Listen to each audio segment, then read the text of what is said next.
Vamos a estudiar en esta oportunidad el capítulo de corriente, resistencia y fuerza electromotriz del texto Sierzymanski, volumen 2 de la 13 edición. Comenzamos con corriente eléctrica. Se presenta cuando hay movimientos de partículas cargadas, pues estas son las partículas, dentro de una región a otra, así como se está mostrando acá, y comenzamos asumiendo que se mueven dentro de un metal, un conductor. Usualmente algunos de los electrones libres que tiene ese metal tienen libertad para moverse dentro del material. Si se genera un campo eléctrico dentro del conductor a partir de una diferencia de potencial aplicada al conductor, las partículas cargadas se van a mover en cierta dirección. Si esas partículas cargadas en movimiento tienen carga positiva, se moverán en la dirección del campo, porque esto estará negativo, entonces se van a sentir atraídas hacia esta región. El primer concepto es corriente eléctrica. Se define como la variación de la carga en la unidad de tiempo. Esta es una corriente instantánea. Y la corriente no se considera un vector, aunque especificamos siempre en qué dirección va la corriente, derecha, izquierda, bueno, eso ya lo vieron en circuitos. La corriente sabemos que se mide en amperios, unidad de carga sobre unidad de tiempo, o sea, colombios sobre segundo. Veamos ahora la interpretación microscópica de la corriente. Entonces, si se tienen n partículas, y n son muchas partículas las que se mueven ahí dentro del material, cada una de ellas con carga en movimiento dentro del conductor, a ese n, a ese valor, se le denomina la concentración de partículas. ¿Y esa concentración qué es? El número de partículas con carga por unidad de volumen. Su unidad es 1 sobre metro cúbico, es decir, el inverso del volumen. Entonces acá tenemos otra vez el esquema, y como la corriente se definió como la variación de Q sobre dt, entonces es mirar realmente cuántas partículas atraviesan en un pequeño dx que corresponde a un dt también. Entonces se asume que todas se mueven de manera aproximada con velocidad constante, y esa velocidad se le llama velocidad de deriva o velocidad de arrastre. Las partículas que avanzan en ese dt serían dq igual a la carga de cada una de ellas por la concentración, y la concentración que avanza en el pequeño volumen que tengo acá.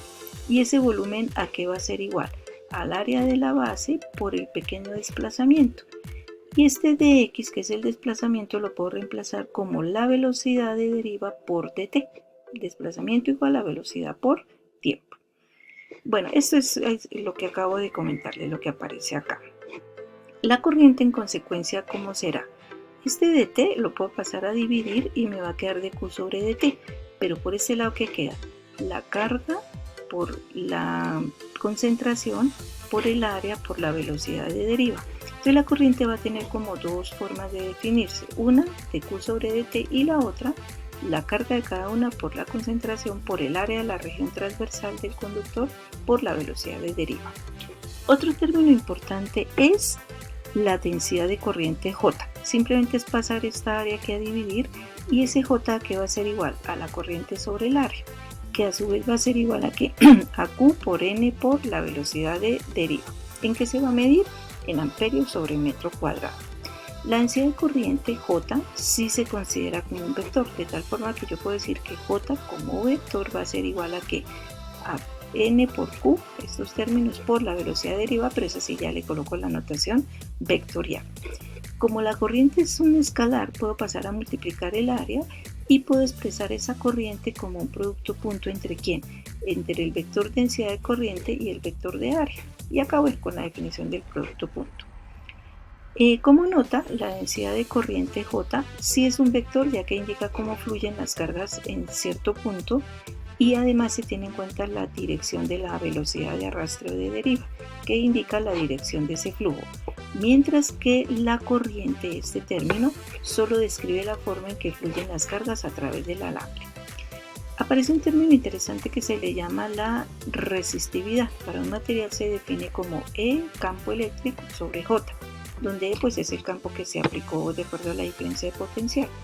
Este concepto indica que la densidad de corriente J es realmente proporcional al campo eléctrico, son proporcionales esas dos variables, si yo paso allá a multiplicar. Y este Rho, ¿qué unidades va a tener? Unidades de campo eléctrico sobre unidades de J, que aquí hice todo el proceso y finalmente se llega a que Rho va a tener unidades de voltio por metro sobre amperio. Lo pueden revisar en el PDF porque ahorita me pregunto.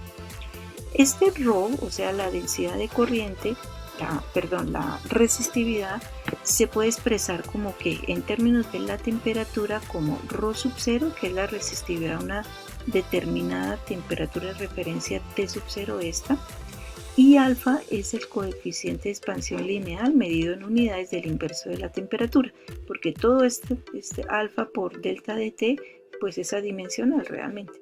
Entonces acá los valores del coeficiente de expansión lineal los podemos ubicar en tablas especializadas y este alfa indica que tanto se puede dilatar o contraer el material de acuerdo a las variaciones de temperatura. Hay otro término importante que es la resistencia.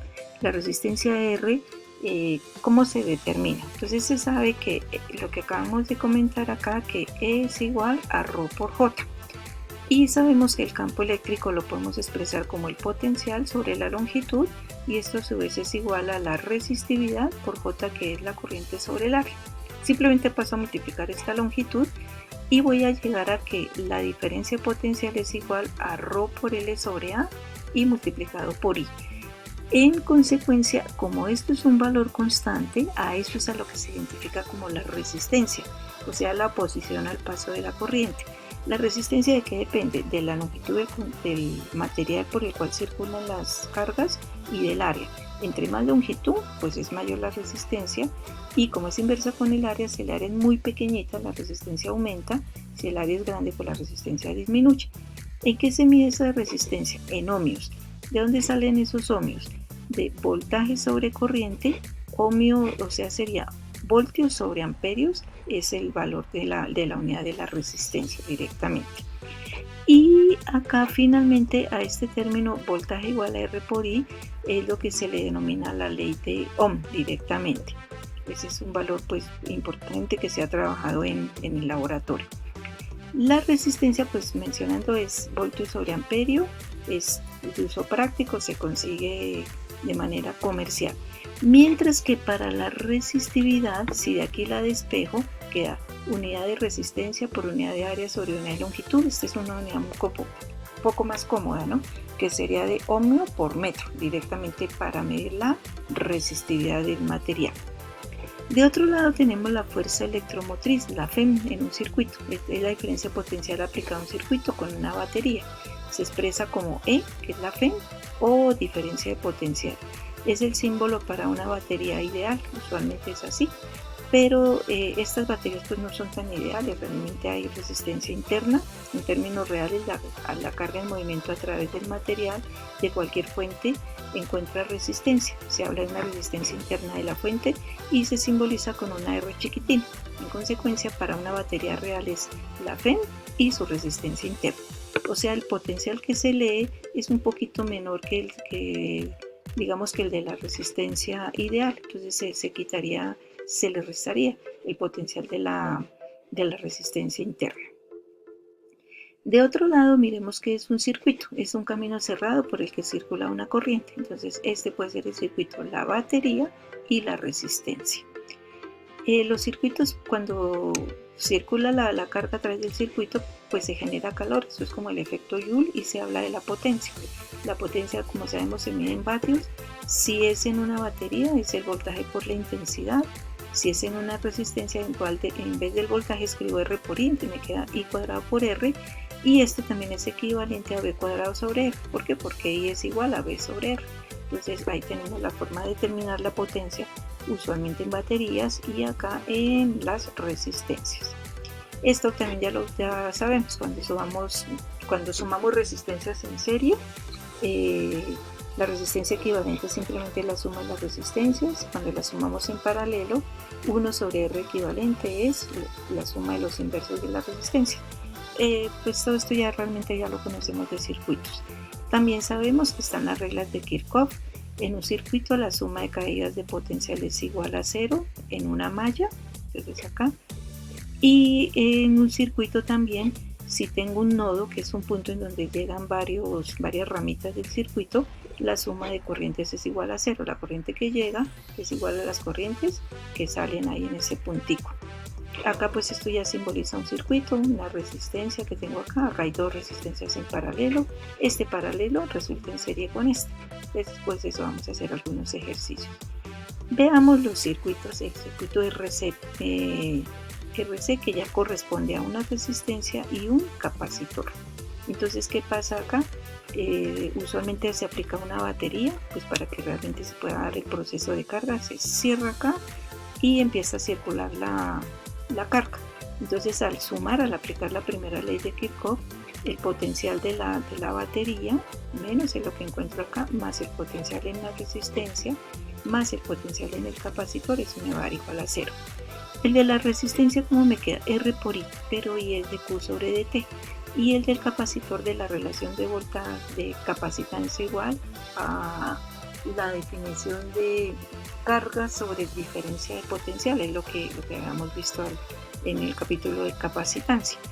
Entonces aquí, al resolver el circuito, esta es una ecuación diferencial de primer orden, pero no homogénea. La solución de esta ecuación es que la carga debe ser igual a la carga final por 1 menos E a la menos T sobre RC. Este RC se le llama constante de tiempo, y cuando el tiempo es igual a 0 me queda E a la 0, que es 1. 1 menos 1 me da 0, o sea que la carga inicial es 0. Y luego ya empieza a hacer el proceso de carga, ya para un T largo. Cuando ya se hace el proceso de carga, entonces me queda la ecuación que me va describiendo cómo es el proceso de carga del circuito.